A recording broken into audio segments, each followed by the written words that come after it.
Mm. All right, guys, welcome to another very special episode of the Left Side View with Rahul and Amitabh. So, this is the review episode part one, where we will talk about all the matches in the top European leagues that took place till yesterday. So, where do we begin, Amitabh? Hi, Rahul. Hi, everyone. So we begin with the Premier League. The first match we had yesterday was Liverpool against Watford. Again, as predicted, it was smooth sailing for Liverpool. Watford did create some chances, but I think the match was pretty easy for Liverpool to deal with. They won the match 2-0. The first goal scored by Jota. Uh, and the second one was a penalty by Fabinho. Um, yeah, Rahul. I mean, yeah, a standard victory, for Liverpool. Obviously, a team that's chasing the title and another team that's in the relegation zone. So, yeah, didn't really expect anything. I think anything other than a Liverpool victory would have been an upset. So, wasn't really meant to be. Yeah, 3 points for Liverpool, which kind of put pressure on. Uh, which put Liverpool on top for a brief period of time. But yes, the next match I think we can move on to, and yeah, we'll talk about who Liverpool are Yeah, competing against. so after being on the top for, as you said, a brief period, a couple of hours, City took care of Burnley. Burnley to have any hope, they had to drag this match as long as possible at even Stevens, which unfortunately they could not. De Bruyne scored in the 5th minute and Gundogan in the 25th minute. But as soon as that first goal was scored, I think the match was as good as over. City were in absolute cruise control. And yeah, next weekend, these two teams face each other, and maybe the team that wins that match wins the title. Let's see what happens. Rahul?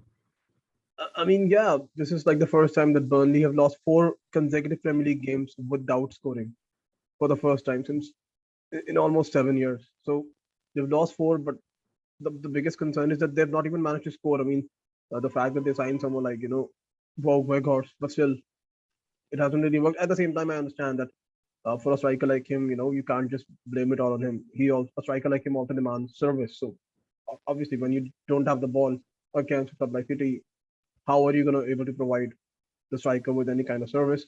Another stat that I read: City are the only side yet to drop a single point from a winning position in the Premier League. Every time they've led, they've won the match. Wow. I mean, Another great stat again that I read: Aymeric Laporte. Uh, it was his 100th appearance, and out of those 100 matches, he has won 82. That's the most wins by a player in their first 100 games in the competition's history. Wow, they're breaking this city's side, breaking all sorts of records. I mean, you can again move on like a standard victory, nothing that you didn't really expect. Yeah, looking so forward to next weekend's matches between these two teams. Okay, with a heavy heart, coming to our match. The first half was quite indifferent actually. It was actually Brentford who dominated spells, long spells in the first half. We started the second half well, Rudiger scoring that, amazing long range effort. But from there on in, right after scoring the goal, we conceded. And from there on, unexpectedly, we just capitulated. And yes, it was very disappointing. It was shattering, to say the least. But I think the frailties of this team have often manifested itself in the results, and it was just one of those things, sort of like a deja vu. Even last year, after the international break in March, we came back with a 5-2 loss to West Brom at home. This was actually a little worse than that. Lost 4-1. Ericsson scored a goal, as Rahul you predicted. But yeah, I think the squad needs an overhaul. On the face of it, we have,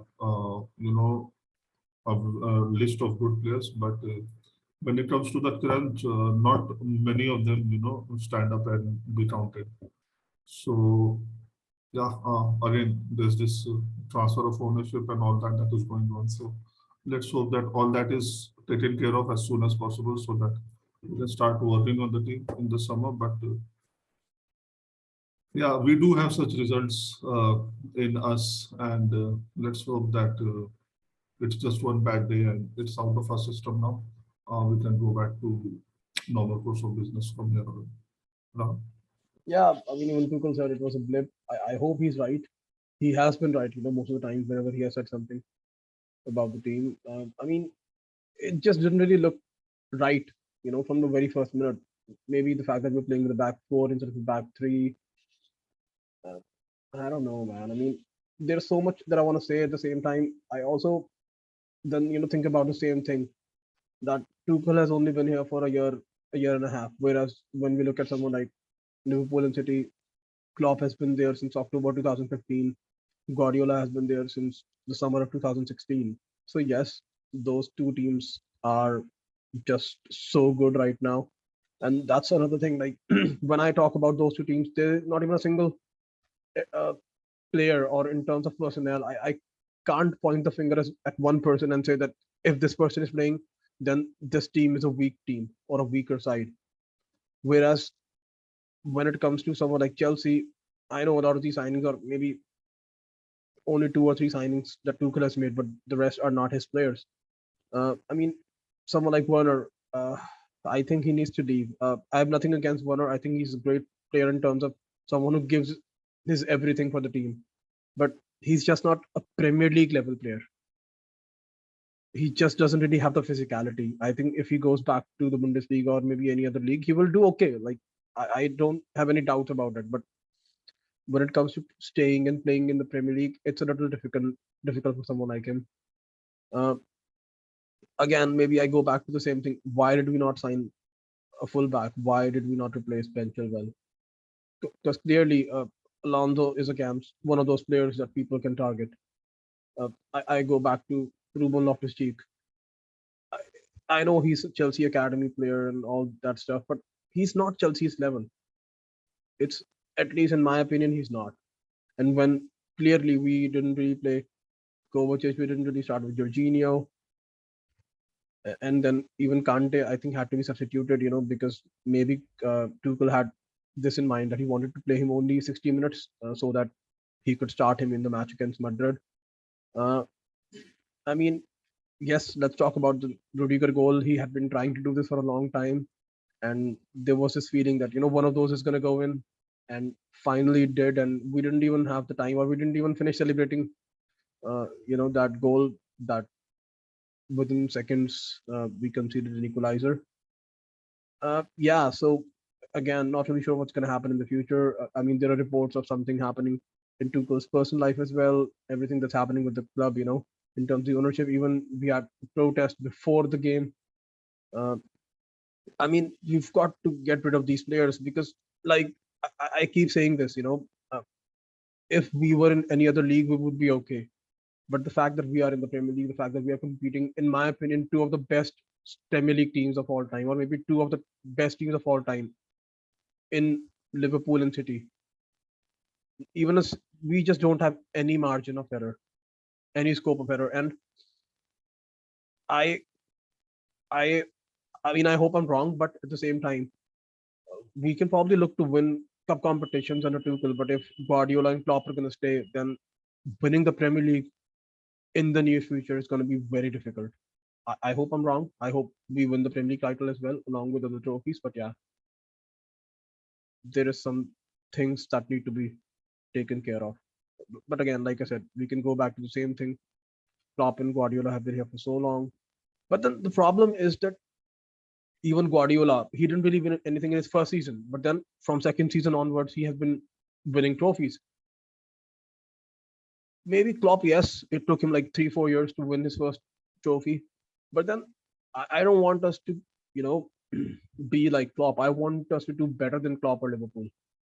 So yes, because the way Klopp started and the way Tuchel started, we actually had a much better squad than Liverpool squad as compared to when Liverpool and Klopp started and when Tuchel inherited Chelsea. So yes, we clearly know what our deficiencies are, whereas Klopp maybe it took some time for Klopp to identify what those deficiencies were.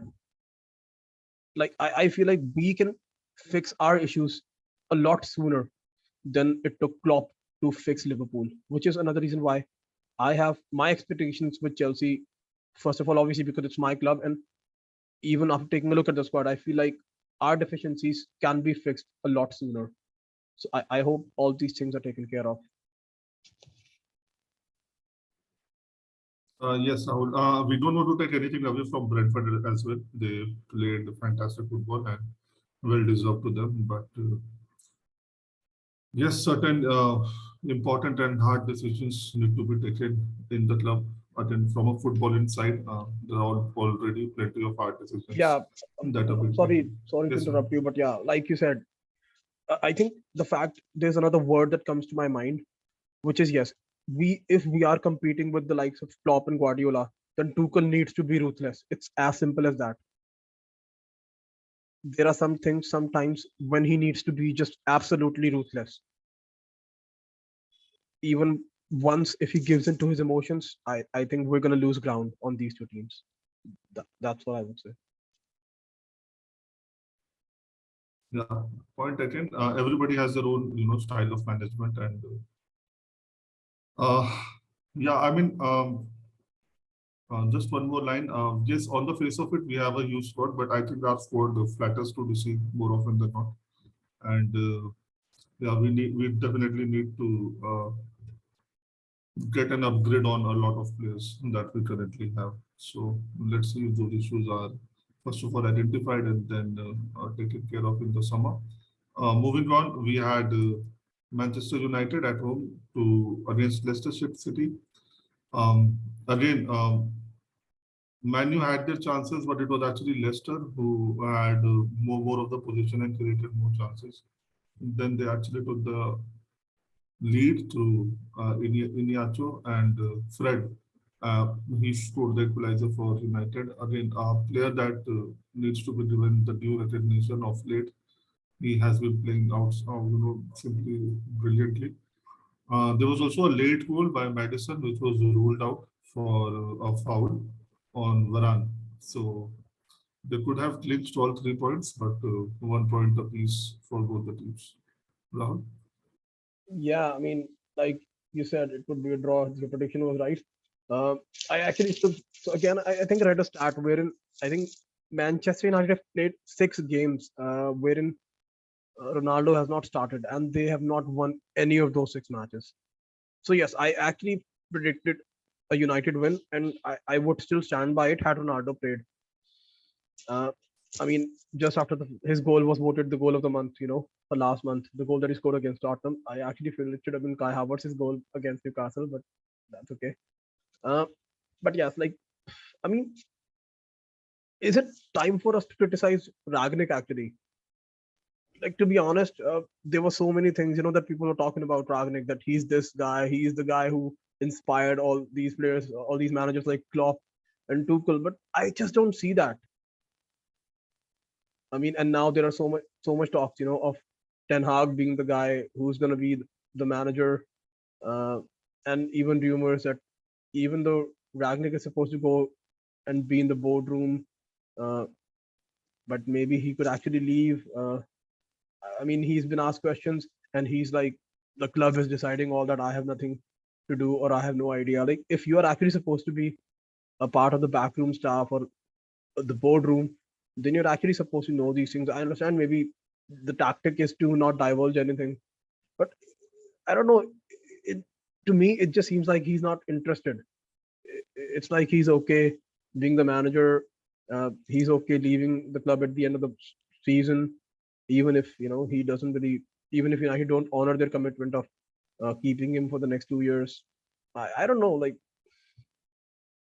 United are like one of the boring, one of the most boring teams to watch right now. I would still give him a pass right now because I think his hands are tied as far as the decision making is concerned. This was not his. This was never his squad, and I don't think he started off with his philosophy, but quickly realized that this crop of players, they are not young enough. Maybe they are not talented enough to have the kind of formation that he wants his teams to employ. And as far as not divulging the details of how the Nets coach is being selected or stuff like that.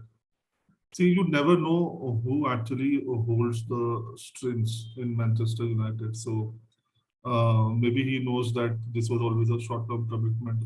There was always a talk of him being a technical director or something of that sort in the near future, but again, nothing was confirmed. So a lot of power tussle maybe is going on in the back, for a lack of a better word. And maybe he has had enough. Maybe he knows what is going to happen. And see, when you don't bother, there are only two options. Maybe you don't care, and maybe you know that even if you care, nothing, you cannot make a difference. So maybe it's one of those options. Coming back to the field, again, United blowing hot and cold. De Gea made a couple of magnificent saves and actually kept them in the tie. So yeah, even we were talking about major overhaul as far as squads are concerned when it comes to us. I think this squad needs an overhaul as well, and maybe they don't have as many saleable assets as we do. So maybe they'll have to invest outright I mean, in this squad. Yes. obviously, when you talk about the squad, right? Pogba's going to leave. We all know that for sure. Even Rashford, actually, his contract expires next summer. And then on top of that, another talking point. Uh, United were without a striker, but still, Ragnick did not start with Rashford. Like, I think his confidence has been totally shattered.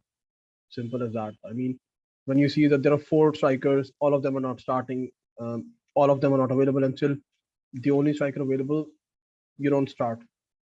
I mean, I think Fernandez was playing as a false nine again. Even Ragnick said that it's clear to see that he has his issues or something like that about him.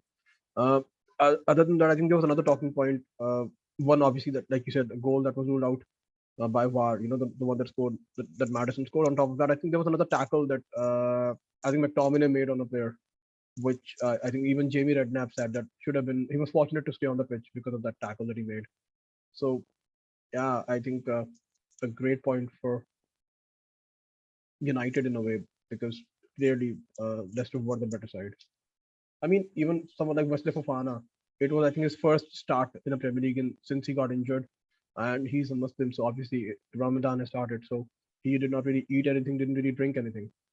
And still he played and he was outstanding, which is why, people were talking about him as someone who could actually move on to a bigger club. Even someone like Chelsea were linked with him before he got injured, uh, maybe as a replacement for Rudiger or Aspilicueta or Christensen for that matter. Uh, I mean, yeah, like Leicester again, they were so poor initially for a brief period of time when they were missing a lot of players, but now that they're finally starting to get a lot of these players back, they have also started to pick up a little bit of steam. But yeah, we can move on from this now. Moving on to the Bundesliga, we had Freiburg against Bayern Munich. Bayern Munich took care of Freiburg. It was actually nil-nil at halftime, and suddenly the floodgates opened. Um, Bayern scored 4 goals, and Lewandowski did not score even one. So that was a welcome change of pace. Again, just for throwing down the gauntlet for the chasing pack who are not actually chasing. So yeah, Bayern won the match 4-1, and in the other match, the scoreline was the same. Leipzig defeated Dortmund 4-1 away from home. So, Rahul, your views on both the matches? Actually, about the Bayern Munich game, Bayern could actually, be awarded defeat because what happened here was that Bayern Munich, when they were 3-1 up, they decided to substitute two of those players. I think one being Kingsley Coman and the other being Corentin Tolisso. So Nagelsmann wanted to bring on Sabitzer and Zula, but I guess for some reason, Kingsley Coman didn't really see his name being shown. So for a brief period of time, Bayern actually had 12 players on the pitch, and during that period, they scored the fourth goal. So there's a saying that uh, Freiburg could actually be awarded 2-0 victory. So let's see if that happens. I mean, again, but then first this match took place, and then they were talk, that Dortmund now need to keep up with Bayern, and they clearly need to win this match uh, against Leipzig. Whereas Leipzig, who were actually on the same number of points as Freiburg before the match, with a victory, would have overtaken Freiburg with 3 points. So again, all the teams had motivation to do well and get a win.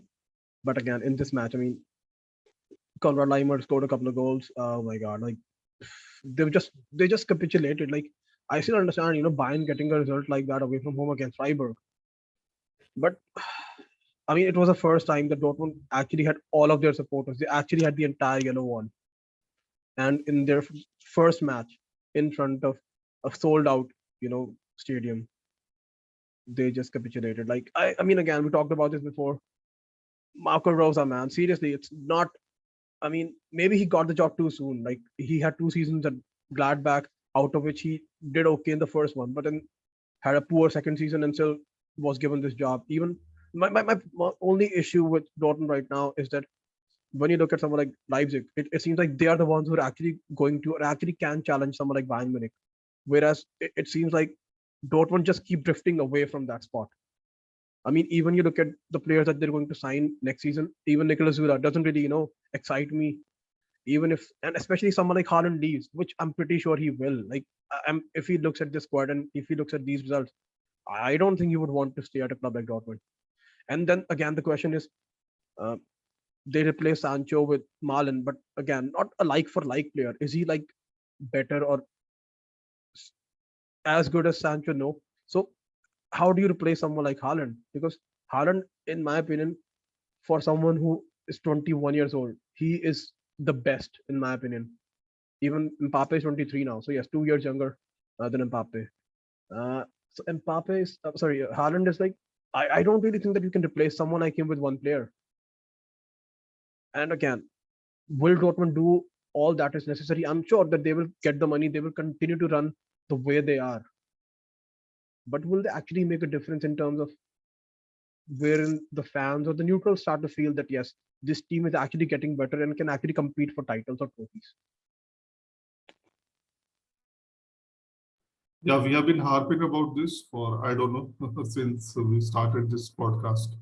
And there seems to be no inclination from the officials at Dortmund to at least give it an honest attempt to go for the Bundesliga.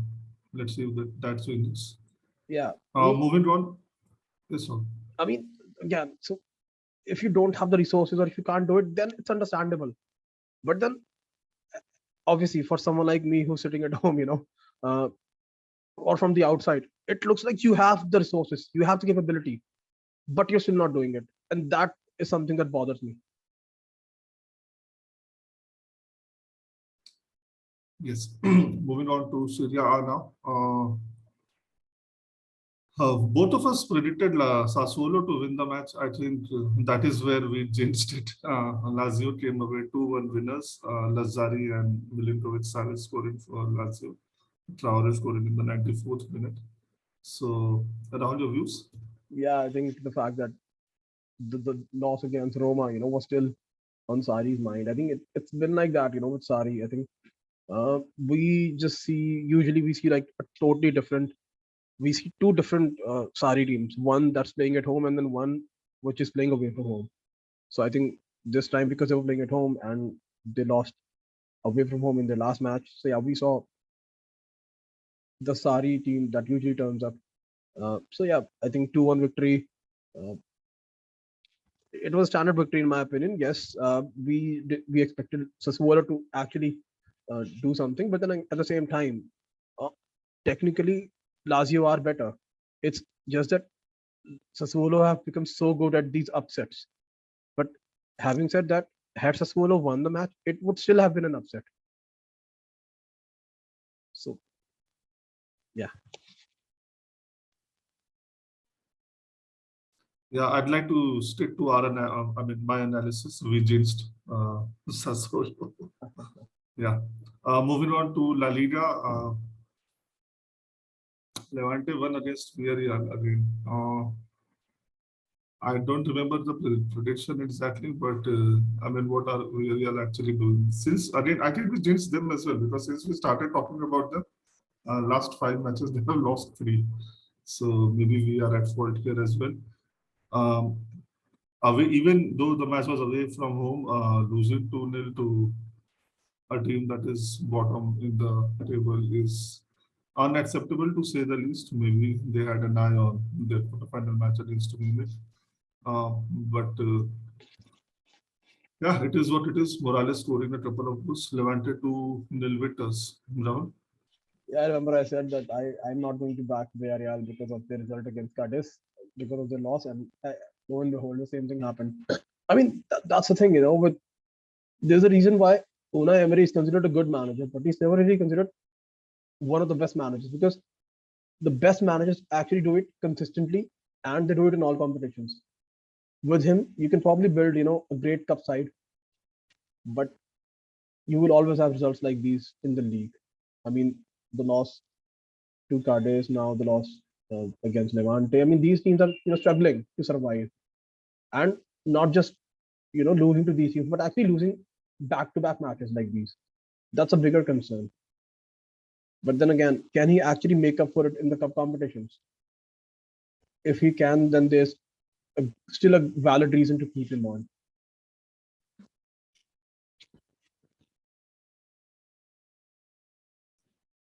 Yeah, moving on to Celta Vigo against Real Madrid. I think we reviewed this match extensively, but we missed out on one thing: the referees. And that became a major factor here. I mean, the referee just wanted maybe Benzema to score a hat trick. I mean, soft penalties given left, right, and center. Madrid came away 2-1 winners. Benzema scoring two out of the three penalties that were awarded, and Nolito scoring for Celta Vigo. Again, Courtois was out of this world, having a couple of fantastic saves. But yeah, again, La Liga, Barcelona against Madrid on the rivalry, but we somehow discounted the officials. That was naive on our part. The officials will play an important pivotal role in determining who the champions will be, at least for this season, and definitely next season as well. But yeah, job done for Madrid. Rahul? I mean, yeah, he scored 2 goals, and this is actually his best season in terms of the number of goals that he has scored. I mean, he's 34 now, and his highest scoring season is actually coming at this point in time. Yeah, 3 penalties. I think I'm just glad in a way that just when he missed a second penalty, nobody else stepped up to take the third penalty. It just shows, the trust that they have. That yeah, we know that you missed one, but at the same time, we still expect you to, put the other one into the back of the net. So that's actually what happened. I mean, again, the 4-0 loss to Barcelona was, they just needed to win this match. It's as simple as that. It was more about pride rather than them needing points, because they're still, I think, 12 points ahead. So they could still afford to drop points, but then because of their pride and ego, they just had to win. I think it was actually Ancelotti's son who was in the dugout, because Ancelotti has tested positive. So let's see if he's back in the dugout for the match against Chelsea at Stamford Bridge. Yeah, let's see. Yeah, and finally we had Atletico Madrid against Alaves. João Felix and Luis Suarez scoring 2 goals apiece. Escalante scoring for Alaves. Atletico Madrid coming out 4-1 victors. They're actually second in the table right now, level on points of Sevilla. And yeah, we have Sevilla against Barcelona. Let's see if that changes anything on the table. But we did predict an Atletico win, but we never thought that the margin would be this much. Again, a team that is in form after having their own share of issues right through the winter.